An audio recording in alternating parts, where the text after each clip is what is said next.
Akkam jirtu kabajamootaa fi jaalatamtoota hordoftoota biiftuu Oromoo bakkuma jirtanitti nageenyi keenya kan kabajaatii fi kan jaalalaa isin haa ga'u isiniin jenna. Itti aansuudhaan oduu sa'a kana qabannee dhiyaannee jirra. Hangaduma sagantaa kanaatti nu wajji turaan affeerraa keenya kun biiftuu Oromoodha keessanii jajjabeeffadhaa. Laayikii sheer godhuu hin dagatina. Kallattimaan gara mata duree oduu amma qabadheetti yeroo darbu oduun jalqaba. Piroofeesar Ijjetaa Gabbisaa mana barumsaa sadarkaa lammaffaa tokko maqaa haadha isaatiin moggaasuun ijaarsa isaa xumuree eebbisuun hawaasaa fi gumaacha taasisee jira. Dabalata odeeffannoo kanaa qabna isin biraan kenna. Oduun itti aanu daandiin qilleensa Itoophiyaa balallii gara Ameerikaa taasisu muraasa adda kutuu beeksisee jira. Maaliif akka ta'es sababa isaa qabannee jirra isin biraan kenna. Oduun itti aanu loltoonni mootummaa 50,000 ol ta'an lola biyyattii keessatti deemaa jiru irratti madaa'an namootaan akka waliin agarre taasifaman jedhamee jira. Dabalata odeeffannoo kanaa qabannee jirra. Oduun itti aanu oduu oolmaa Oromiyaati. Oduu oolmaa Oromiyaatti lolli loltoota mootummaatiif waraana bilisummaa Oromoo gidduutti Oromiyaa bakkoota garaagaraatti gaggeeffamaa jiru akkuma itti fufetti jira. Waraanni bilisummaa Oromoo bakkoota hedduutti injifannoo argadhe jedhee jira. Mootummalleen ooppireeshinii biyyattii keessatti gaggeessaa jiruun yookaan Oromiyaa keessatti gaggeessaa jiruun milkaa'aa jiraachuu beeksisee jira. Dabalata odeeffannoo kana qabadhee jira isin biraan gaha. Oduu biyya alaatiin Afgaanistaanitti rooba cimaa cabbii makatuun roobeen miidhaan guddaan qabeenya fi lubbuu namaa irratti dhaqqabe jedhamee jira. Balaa kanaan namoonni 60 ol lubbuu yoo dhaban namoonni hedduun kan madaa'anii fi kanneen hedduun manca'an jedhamee jira. Dabalata odeeffannoo kanaatii fi kan biroollee qabannee jirra. Guutuu oduu wajjin kan turaan bariisoo ganamooti. Guutuun oduu wal duraa duuban akka itti aanu kanatti isiniif dhiyaatu. Hanga dhuma sagantaa kanatti nu wajjin turuudhaan itti bohaaraan affeerraa kenna affeeramtanii jirtu. Kallattimaan gara oduu dabree jira. Manni barumsaa harmee Piroofeesar Gabbisaa Ijjetaatiin moggaafame ijaarsi isaa xumuramuun eebbifamee jira. Manni barumsaa sadarkaa lammaffaa maqaa haadha Piroofeesar Gabbisaa Ijjetaa Mootuu Ayyaanoo jedhuun moggaafame naannoo Oromiyaa godina Shawaa Lixaatti ijaaramee xumuramuun eebbifamee jira. Manni barumsaa maqaa Mootuu Ayyaanoo jedhuun moggaafame kun birrii miliyoona 60 oltu itti bahe jedhamee jira. Mootuu Ayyaanoo haadha Piroofeesar Gabbisaa Ijjetaati. Hoogganaan biiroo barnoota Oromiyaa Dr. Tolaa Bariisoo sirna eebbaa kanarratti argamuun haasaa taasisanii jiru. Haasaa taasisaniin yeroo ammaa kanatti naannoon Oromiyaa barattoota miliyoona 12 barsiisaa jira jechuudhaan himee jira. Akkasumas Piroofeesar Gabbisaa Ijjetaa hirmaannaa fi gumaacha gama barnootaatiin taasisanitti kan gammadan ta'uu ibsanii jiru. Haaluma wal fakkaatuun Piroofeesar Gabbisaanis gama isaaniitti mana barumsaa maqaa harmee isaaniitiin moggaafame ijaaramee xumuramuu fi hojii fi qophii ta'uu isaatitti kan gammade ta'uu ibsee jira. Piroofeesar Gabbisaan bara 1950 yookaan immoo akka lakkoofsa Itoophiyaa jalqaba bara 1940 qe'ee baadiyyaa Holonkomii jedhamutti dhalatanii guddatan. Umrii isaaniitti akka Itoophiyaatti osoo hin taane akka addunyaatti qorannoo gaggeessuudhaan Itoophiyaallee maqaa ol kaasee jira. Qorannoo gaggeessaa tureen akka addunyaatti badhaasa gurguddaa addunyaa yeroo garagaraatti mo'atuudhaan maqaa isaas ol kaasee maqaa biyyallee waamsisee jira. Sanyii mishingaa diqaalome hongee fi waagii yookaan dhukkuba hamaa dandamatuu danda'u qorannoodhaan waan argateef bara 2009 badhaasa nyaata addunyaa World Food Prize badhaafamee jira. Kana malees badhaasa hedduu kan badhaafaman yoo ta'u jireenya isaanii keessatti namoonni kallattii jireenya isaanii jijjiiran hedduun jiraatanis ijoon harmee isaanii akka ta'an Piroofeesar Gabbisaan kana dura dubbatanii ture. Kanumaan kan wal qabate mana barumsaa sadarkaa lammaffaa maqaa haadha isaaniitiin moggaafame kan birrii miliyoona 60 ol itti bahe ijaarsisanii xumursiisuun maqaa haadha isaaniitiin moggaasuun hawaasaaf gumaacha taasisanii jiru. Haala kanaan jireenya isaanii keessatti addunyaafis Itoophiyaafis bu'aa buusanii jiru. Baga gammaddan baga milkooftan jennee ni jirra. Oduun itti aanu daandiin qilleensa Itoophiyaa balallii gara US taasisu muraasa haquu beeksisee jira. Daandiin qilleensa Itoophiyaa sababa haala qilleensaa hamaan balallii muraasa gara Washington DC fi New Yorkitti taasisu haquu beeksisee jira. Balalliin haqamanis sanbata kaleessaa Finfinneerraa gara Washington DC kan taasifaman yoo ta'u har'a ammoo dilbata jechuun amajjii 25 2026 Washington DC gara Finfinnee akkasumas Finfinneerraa gara New York akkasumas New Yorkirraa gara Finfinnee kan taasisan ta'uun beekamee jira. Oduun itti aanu loltoonni mootummaa kuma hedduun lakkaa'aman kan lola irratti madaa'an akka namoota waliin argine taasifamuun dhagahamee jira. Loltoonni mootummaa lola biyyattii naannolee garaagaraa keessatti deemu irratti madaa'an kuma 50 ol ta'an Namoota akka waliin agarree kan taasifaman yookaan kan ugguraman ta'uu maddeen odeeffannoo garaagaraa gabaasanii jiru. Loltoonni 50,000 ol ta'an kun kan madaa'an lola naannoo Oromiyaattii fi naannoo Amaaraa keessatti deemaa jiru irratti kan madaa'an ta'uun kan himame yoo ta'u, loltoonni kunniin maatii isaaniitii fi namoota garaagaraatiin akka waliin qunnamne taasifaman jedhamee jira. Sababni isaas loltoota madaa'an kana hawaasni yookaan argu taate kanaan booda hawaasni ijoollee isaanii gara leenjii waraanaatti hin ergu jechuudhaan sodaa qaban irraa akka ta'es maddeen odeeffannoo garaagaraa ifoomsanii jiru. Oduun itti aanu oduu oolmaa Oromiyaatti. Oduu oolmaa Oromiyaatti lolli loltoota mootummaatti waraana bilisummaa Oromoo gidduutti Oromiyaa bakkoota garaagaraatti zoonilee garaagaraa keessatti gaggeeffamaa jiru. Akkuma itti fufetti jira. Waraanni bilisummaa Oromoo zoonilee hunda keessatti lola loltoota mootummaa waliin taasisaa jiru irratti injifannoo argataa jiraachuu beeksisee jira.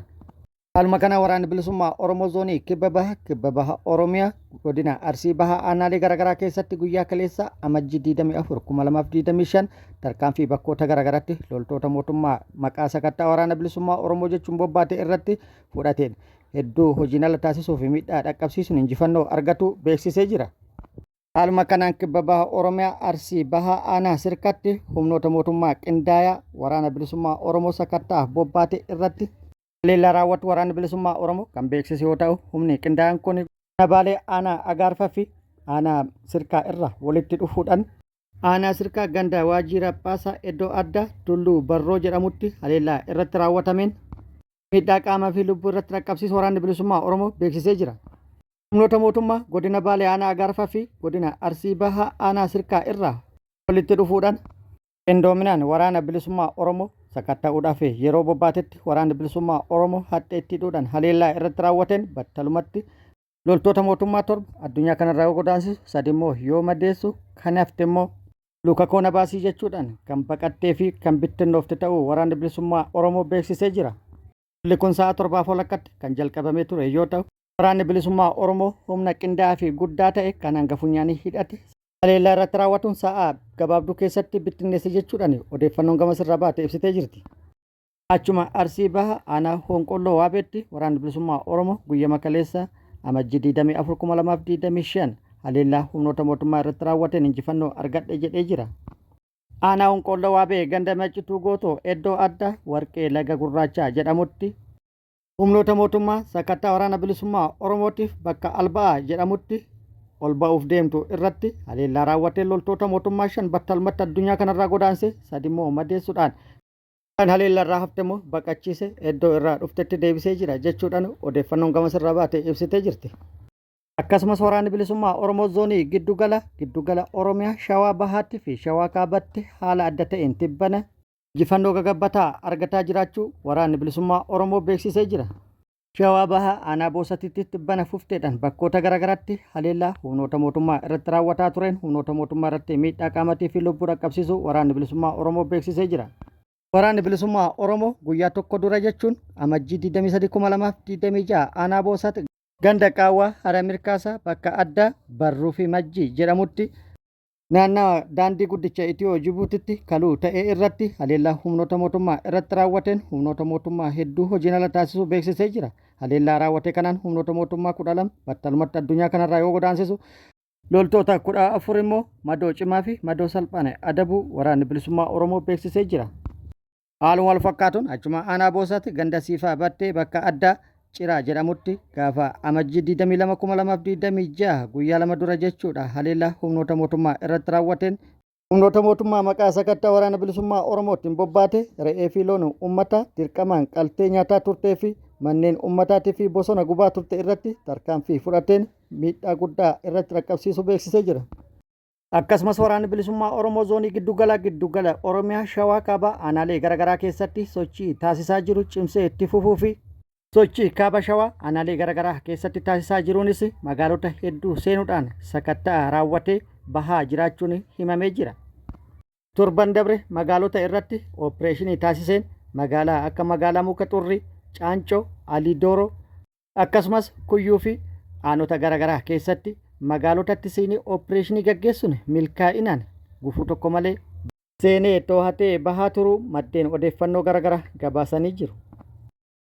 Odeeffannoon gara waraana bilisummaa Oromootti jiran kanneen yoo fakkaatan gara mootummaatti odeeffannoo bakkoota lolli itti gaggeeffame kanaa fi bakkoota sakatta'amni yookaan opereeshiniin itti gaggeeffame kanaan wal qabatee odeeffannoon nu ga'e hin jiru.